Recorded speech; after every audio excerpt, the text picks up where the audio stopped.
গরমকাল চলে যাবার আগেই কিন্তু ঝটপট বানিয়ে নিতে পারেন এই আম তেলের রেসিপিটি, যেটা কিনা সারা বছর ধরে সংরক্ষণ করতে পারেন।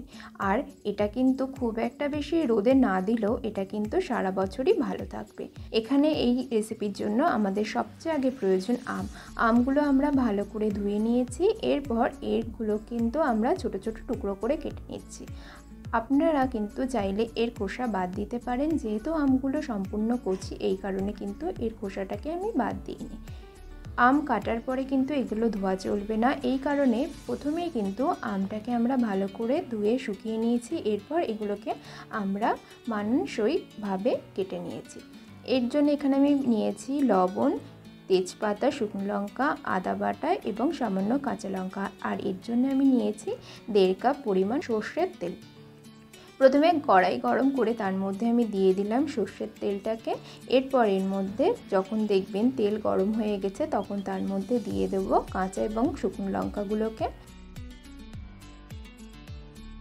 হালকা ভাজা হয়ে গেলে এরপর এর মধ্যে আমি দিয়ে দেব আগে থেকে কুচিয়ে রাখা আদার টুকরোটাকে। এরপর এর মধ্যে আমি দিয়ে দিলাম তেজপাতার টুকরোটাকে, যেটাকে আমি ছোট ছোট টুকরো করে কেটে নিয়েছি। এরপর এর মধ্যে আমি দিয়ে দিলাম আদা কুচি। আপনারা চাইলে কিন্তু আদাটাকে সামান্য থেতো করেও নিতে পারেন।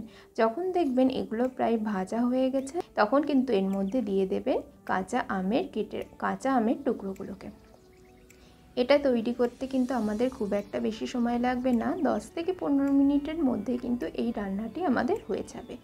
যখন দেখবেন আমের খোসার রঙটা কিন্তু হালকা খয়েরি বা বাদামের রঙের হয়ে আসছে বা এর রং পরিবর্তন হচ্ছে, তখন কিন্তু বুঝে নেবেন যে এটা কিন্তু আমাদের প্রায় তৈরির দিকে।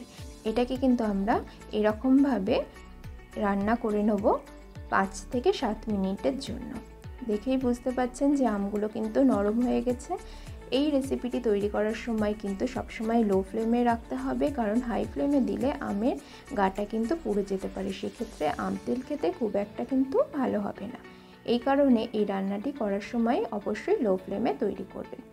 দেখেই বুঝতে পাচ্ছেন যে এটা কিন্তু আমাদের প্রায় তৈরির দিকে। এর মধ্যে অতিরিক্ত কোনো কিন্তু উপকরণ আমি ব্যবহার করিনি। আপনারা চাইলে কিন্তু এই আম তেলের মধ্যে সামান্য পরিমাণ 5 ফোড়নও দিয়ে দিতে পারেন। সেটা কিন্তু অবশ্যই যখন আপনারা তেলটা গরম করবেন তখন তার মধ্যে শুকনো লঙ্কার সাথে কিন্তু 5 ফোড়ন দিয়ে দিতে হবে।